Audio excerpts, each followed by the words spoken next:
Hello, welcome to Card Talk. I'm Brobnar89. I'm Shaka. Today we're going to look at a pair of uncommon creatures that kind of remind me of Groudon and Kyogre from the Pokemon series.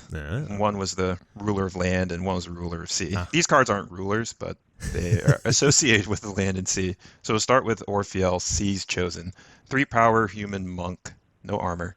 While the tide is high, Orphiel, Seas Chosen gains Skirmish and Fight gain 2. Fight gain 2 and Skirmish, that's pretty great. That's what Dark Fairy did, except this card has one more power. It does require the tide to be high. There are many reasons why you want the tide to be high in general in Dark Tidings. And you have a lot of good support with the common card called Martial Viewer. That's play, fight, raise the tide. I saw a post on the Keyforge Facebook group where someone was talking about they were able to actually play Dark Tidings in China at the moment. Lucky. Yeah. Glad they're having a lot of fun. Yeah. Martial Viewer was called out as like a very important card in the games. It really helps with the fight for the tide, and the fact that it's on a creature and you can keep doing the effect to bring the tide back, I think can make it more powerful than the actions that just say raise the tide and they're kind of gone. Oh, right. It's 4 power, 2 armor, so it's not going to be that easy to get rid of, particularly in multiples. So I think that's going to be a great top card in the set. Without the tide, like, this card is just a total dead. It's a mutant cut purse, pretty much. Yeah. It doesn't even have skirmish without It doesn't even have the skirmish. Yeah, it's just totally dead. Yeah. So I think in Dark Tiding match, this is, pretty mediocre, unless you have a good deck and like you can keep the tide a lot more than your opponent can.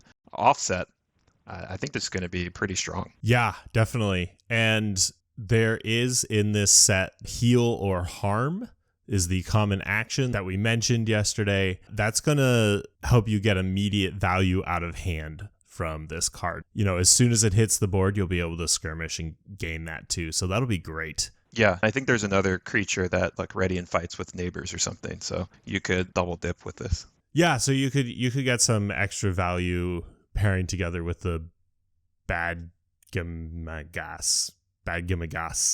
That has a fight ability that lets you ready and fight with the neighbors. Excellent. All right. Well, let's look over at Orphiel Lands Chosen, which is a creature as well. It has 3 power, 0 armor. It is also a human monk, and it reads, when the tide is low, Orphiel Lands Chosen gains +3 armor and reap capture 2. Definitely interesting. I think this is the first creature that the first card that we've looked at that has a specific low tide ability. There's some that have different effects, high versus low tide, but I think this is the first one we've looked at that only has a low tide component to it. It's definitely unusual because you can't make the tide low, right? You can only raise the tide. So you can't force it to allow you to reap and capture 2. You can definitely trigger this first thing on your turn before you raise the tide. So you can get the effect and then raise the tide and get all your good high tide effects. But in a offset matchup, this is going to be just a 3 power blink body. Yeah. Offset, you're right. This card is trash. It's horrible. Yeah. Yeah, I mean, it's a 3 power with literally no effect. Yeah, because there's no way for you to lower the tide. Like, you have to force your opponent into raising the tide, make it that bad for them that they're going to take 3 chains to take control of the tide there. And that seems, I don't know. I don't see it being super helpful.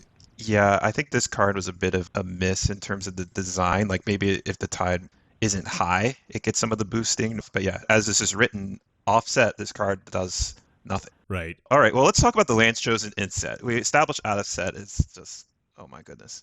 But in set, what can you do?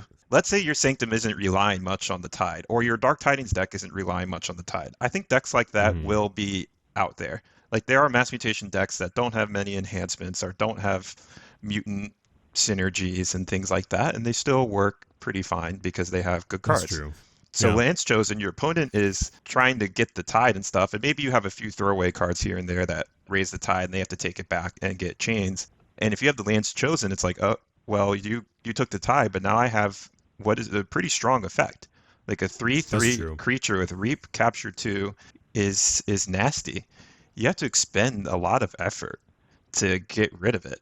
Yeah, I mean, the comparative creature from a previous set would be Borodan the Redeemed, which is action Capture 2, and it's, what is it, 3 power, no armor?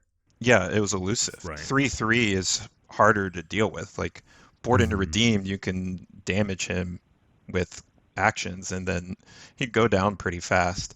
And this is, Reap Capture 2, so you're getting the Amber, and then, I raise the Tide, so I lose my armor, but the Amber is still on the creature, and you still have to deal with it.